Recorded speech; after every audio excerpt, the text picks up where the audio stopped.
Kalau bicara tentang indikasi toxic relationship itu tidak melulu kekerasan fisik ya, tapi kekerasan psikis pun itu juga sudah termasuk toxic relationship.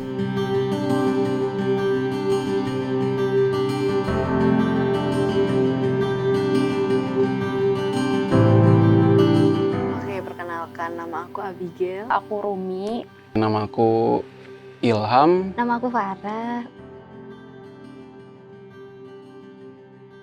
Dia awalnya baik banget, he's a royal, gentle banget sih sama cewek, bener-bener gentle. Aku jarang sadar kalau nggak ada yang nyadarin. Yang nyadarin tuh ternyata mama aku sendiri. Kalau sebetulnya hubungan ini tuh nggak sehat. Karena dia yang terlalu sabar dan aku yang menggebu-gebu kayak. Nah jadinya aku tuh yang suka marah-marah gitu loh. Iya ayo kamu tuh. Nah itu kadang-kadang tuh. Gitu.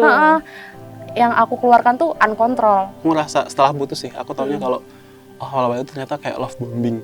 Kayak love bombing dikasih kayak dia seakan-akan sefrekuensi lah, cocok, dan merasa kayak ini orang kayaknya yang terbaik buat aku, kayak gitu-gitu sih. Dia tuh pengennya kamu gemuk aja, kayak aku pikir dia emang tipe yang suka yang gemuk kan. Tapi setelah aku agak naikkan dan dia dukung itu tuh, ternyata dia tuh pernah keceplosan kayak gini.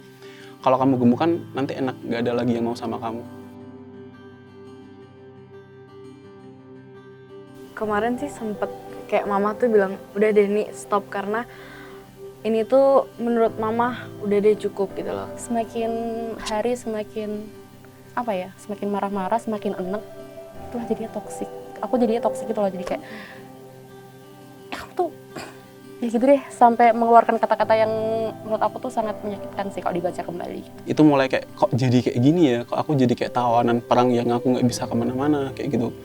Terus ketika aku mau temenan sama siapa-siapa itu kayak ngapain sih kesana, jadi dia ke kos. Jadi kayak biar dia ngajak aku keluar, ngajak aku kemana-mana, biar kayak ya aku nggak ada momen sama orang lain, biar insecure-nya dia tetap terjaga, kekhawatiran dia terjaga kayak gitu sih. Jadi kayak aku ada di fase ya udahlah, daripada aku kemana-mana mending aku di kos aja. Kalau misalkan dia ngajakin main aku ada, kayak gitu sih. Ready gitu. Kayak gitu sih. Terus efeknya aku nggak punya teman. Karena ya itu just for fun awalnya. Niatku tuh nggak seserius itu karena pada akhirnya papahnya dia sama mamahku itu kayak besanan jadinya. Literally mereka main ke rumah gitu, terus kayak aduh, aku nggak mau kita putus. Bentar, aku bilang gitu. Kenapa kamu nggak mau putus? Kan sebetulnya kamu belum stabil juga nih. Kalau lu udah punya duit, maksudku kalau kamu udah kerja dan kamu yang stabil, it's okay. Jadi aku bisa ikut nih. Karena kan kalau di tempat aku, kalau seumpama cowoknya stabil ya udah ceweknya ikut itu it's okay gitu loh. Tapi kalau cowoknya belum stabil, mamaku nggak mau ngelepasin. Dia tuh super teramat sangat tipe aku banget gitu. Yang tidak mengekang, tidak pernah ngecek HP, selalu mengizinkan aku kesana kemari. Terus kayak kayak selalu support gitu loh. Kita mau keluar itu udah susah, kan ibaratnya kayak udah ikatannya tuh udah banyak banget. Kita udah masuk ke jeratannya kayak gitu, mau ngelepasin satu nanti ketutup lagi kayak gitu kan. Akhirnya yang nyadarin pelan-pelan tuh mamah sebetulnya malah. Yang notice itu malah mamah malahan. Dia nanya, kamu nggak sadar Nek kamu udah kehilangan teman-teman kamu, dia bilang gitu kan. Kehilangan gimana sih mah? Kamu pernah nggak sih sekarang main sama teman-teman kamu? Ya enggak. Emang kamu nggak kangen gitu kan? Ya kangen sih, tapi aku nggak dibolehin. Karena posisi itu saat aku pacaran sama dia nggak ngeluarin uang sepeser pun. Dia tuh tidak bisa diajak ke atas bareng-bareng tuh loh. Maksudnya kayak Diskusi lah. Diskusi, aku kan juga diskusi. pengennya kan kayak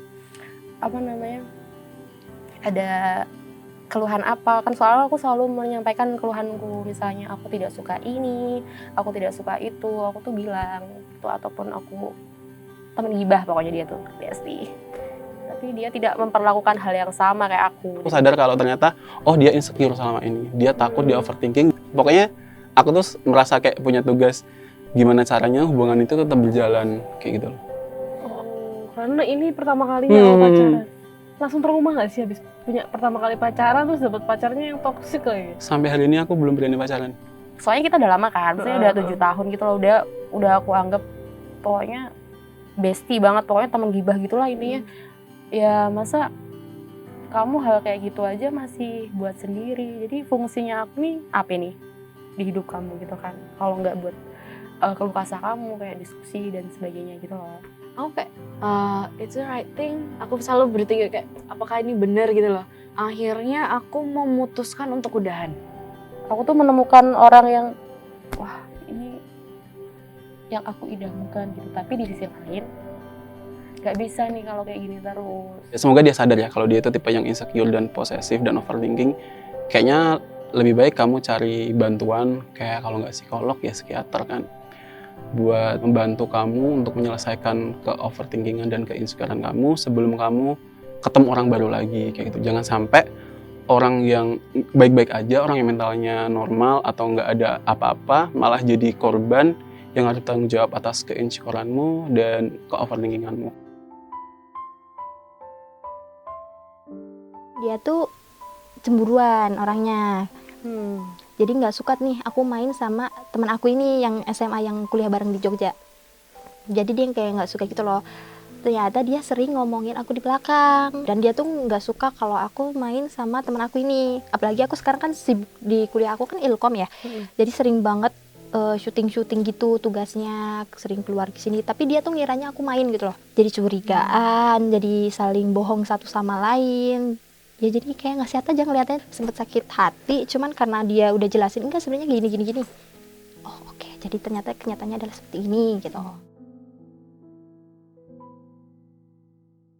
Udah dibilangin berkali-kali sampai ini mulut berbusa, mau nasihat apapun ya yang keluar ya sama. Selama dia memang nggak tahu kenyataannya kayak apa, mau dijelasin gimana juga nggak akan tahu. Mungkin karena dia memang nggak kelihatan.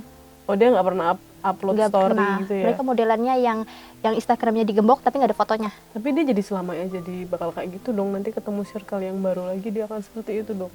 Iya sih, cuman kayaknya dia nggak akan menemukan circle lagi sih. Kayaknya ya, nggak tahu sejauh ini sih kelihatannya begitu. Cuman nggak tahu sih kalau ada circle ya, alhamdulillah. Kita juga nggak Jadi perlu dia khawatir tahu. lagi. Mungkin ke trust issue ya. Iya, karena kan dia jadi sering banget curigaan. Toxic relationship itu suatu hubungan yang tidak sehat ya, atau tidak harmonis karena adanya proses menyakiti baik secara fisik juga secara psikis. Toxic relationship ini dibumbui dengan bentuk kekerasan, bisa kekerasan secara fisik, kekerasan secara emosional, bisa juga kekerasan seksual.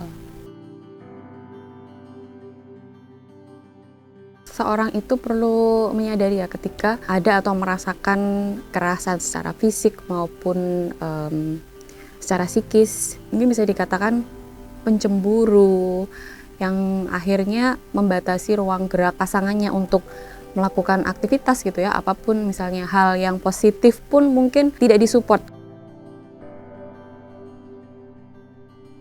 Itu tadi terjebak dengan cinta dan kebahagiaan yang sesaat dalam menjalani hubungan. Ada perasaan khawatir, was-was, merasa kesepian ketika nanti misalnya ditinggal oleh pasangan kita. Seseorang itu jadi tidak bisa mengenal dirinya sendiri sih sebenarnya. Biasanya kalau toxic relationship yang sering terjadi ada kekerasan fisik, emosional, seksual. Nah itu membawa pengaruh besar sih. Kalau dibilang mudah itu juga enggak juga gitu ya, tidak mudah juga. Tapi sebenarnya perlu dicoba. Gunakanlah waktu itu sebaik mungkin untuk kamu tuh bisa introspeksi dan mengenal dirimu sendiri. Terkadang dalam hubungan yang toxic relationship ini kamu merasa hidupmu itu dikendalikan oleh orang lain gitu. Padahal hanya dirimu lah gitu sebenarnya yang bisa mengendalikan hidupmu. Ketika memang dirasa sulit nih untuk keluar dari hubungan yang toxic ini sendiri, kamu tuh bisa sangat-sangat bisa untuk meminta bantuan keluarga atau orang terdekat kamu, atau bisa konsultasi ke psikolog gitu supaya kamu juga bisa dapatkan pandangan-pandangan yang objektif gitu terkait hubungan yang toksik ini, bahwa hubungan yang tidak sehat ini nggak mungkin untuk menjadi suatu hal yang harus dipertahankan. Ya dengarkan, dampingi, ketika memang inginkan solusi, berikanlah solusi atau nasihat. arahkan ke hal yang baik atau yang positif. Misalnya kayak kamu perlu deh mungkin share ke keluarga kamu, atau kayak kamu perlu deh untuk konsultasi ke psikolog supaya kamu lebih dapat pandangan yang objektif gitu, yang mungkin tidak menggurui kan. Jadi untuk kamu yang mungkin sekarang sedang dalam kondisi yang bingung untuk keluar dari hubungan yang toxic relationship, dan kamu bingung untuk cerita ke siapa gitu ya, misalnya untuk ke keluarga mungkin kamu ngerasa kayak gak nyaman, atau mungkin ke teman kamu juga ngerasa gak nyaman, kamu mungkin bisa konsultasi ke psikolog. Kamu bisa konsultasi ke Pramita ID bersama psikolog yang selama 5 tahun sudah menjadi psikolog, dan kamu bisa cerita apapun gitu di situ tentang permasalahan yang kamu alami. Kamu bisa share dan cerita di situ, kamu bisa mencurahkan apa yang sedang kamu alami, sehingga kamu bisa terbantukan untuk jadi bisa keluar gitu dari hubungan yang toksik. Tapi itu semua juga kuncinya adalah hanya dirimu yang bisa mengendalikan hidup.